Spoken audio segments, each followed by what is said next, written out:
Anyway, speaking of explaining things, you got some splaining to do. We just talked about this television program. My thought would be that a lot of people started watching it because they hung around from the Big Bang and they lost a ton of people again. And from what I hear, I'm correct in that assumption. Do you have the statistics available?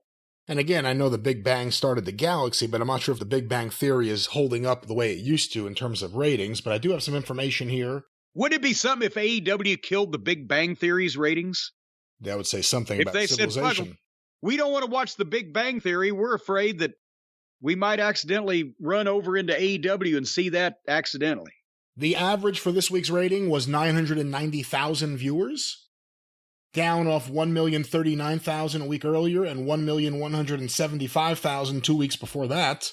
But bigger part of the story is where they start and where they finish, because a couple of weeks ago, they actually had a main event and kept the audience from start to finish, right? Yes, they did. Because it was Danielson and Moxley, was it? Or wait, who was it? Jericho and Moxley. Jericho and Moxley. So that's a main event. We know who they are. And we know that people will tune in to see Moxley. Despite what we say about him, we know that people tune in to see him. Unfortunately, I don't know what the fucking appeal is, but yes, they do. So they gave him a main event. They kept their audience. This week, they didn't give him a main event. And in the middle, between the first and the last, was fucking rotten. So where did those numbers start and where'd they finish? Yeah, and again, too, you need a good commentating team to hold viewers, and I think that's still something that hasn't been addressed and it won't be addressed, but Taz is the only one out there I would have out there. Excalibur is way too much at this point, and Shivani doesn't say a goddamn thing the whole night. It's all, wow, you're right, or I'm really digging this, it's great to be here, or wow, it's amazing. Nothing. He has no insight. You know what? You got to do it again. You got to have one of the Arcadian Vanguard minions just transcribe everything that Tony Schiavone says during the course of a match. I thought about it during 2 different matches this week. I don't remember the matches. I'm like, oh, I wish I was transcribing this. Oh, I wish this was transcribed. It's every match, though. He says nothing. He's literally useless on commentary. He adds nothing. You want to use Schiavone? You like him? He's kind of like your company mascot? Use him as the interviewer.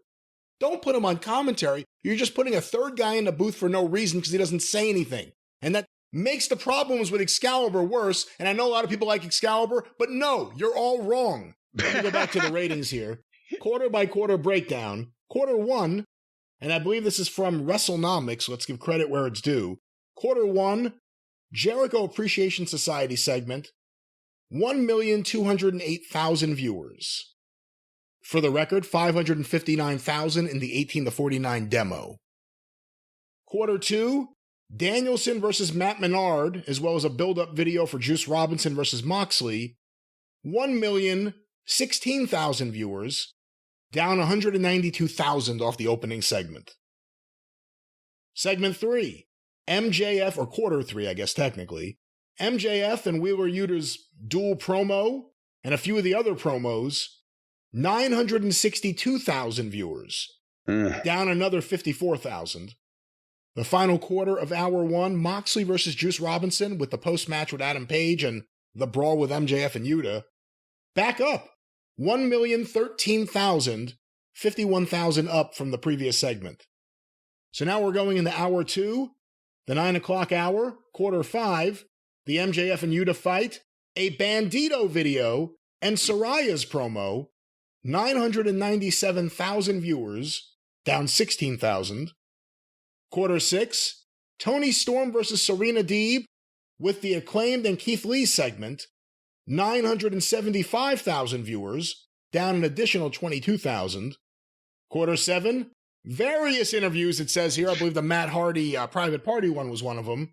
Plus Ricky Starks versus Eli Isom, or Isom, whatever his name is here, 875,000 viewers, down an additional 100,000. Yeah, and by the way, that was after the girls' segment.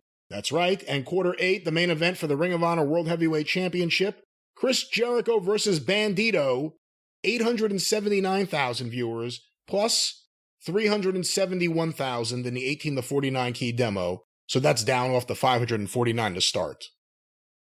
So basically, 320 something thousand people from start to finish decided, fuck it. And they left. What is a good hemorrhage rate for viewers? Yeah. My God, I don't think there is a good one, is there? Don't you want more people watching the end than... I mean, that's the way it used to be with a wrestling program. All wrestling programs. More people watched the main event or the last part of the show than watched any other part of the program. That's why Sting and Flair on the first Clash of Champions, what was that? It was a 2.5-hour program. Their quarter did like, what, a 7.8? All of the shows, even in the Attitude Era, I can't remember losing hundreds of thousands of viewers from start to finish. Maybe it happened every once in a while. And I mean, there were the numbers were a lot bigger. So what am I thinking about? Back in those days, they varied a couple of 100,000 viewers from quarter to quarter just because the numbers were so much bigger overall. But I don't remember any program that WCW ever did or WWF ever did in the Attitude Era or in the 80s or really any time losing 35% of its audience over the course of it from start to finish. That's a new phenomenon, isn't it? I would think so, but let me play devil's advocate with you. There was a hurricane happening. Do you think that is Stand back! Stand back. There's a hurricane coming through. What about that as something that would affect the viewership? And even with that said, what does that say about the drop-off from segment 1 to segment 8? Well, no, I don't think the hurricane would have affected the viewership on an ongoing basis. People already knew the hurricane was happening. It wasn't like suddenly after an hour and a half of AEW, oh, geez, we got to check the hurricane now, and 100,000 people go away. The pattern was the same as it's been more often than not on this program, especially recently. Put, Twinkle Toes in his debut or his return match back in the main event, loses 200,000 or 300,000. Put the 6-man bullshit or the cosplaying wrestlers at the, in the main event segment, lose 300,000 viewers. This is the same thing it's been to. I don't think the hurricane, I mean, it wasn't like that anybody but the people in Florida, it wasn't like it was crucial that anybody find out at that point what's going on with the hurricane, except the people it was affecting. And you know what? Most of those people probably didn't have any fucking electricity, so they were watching anyway.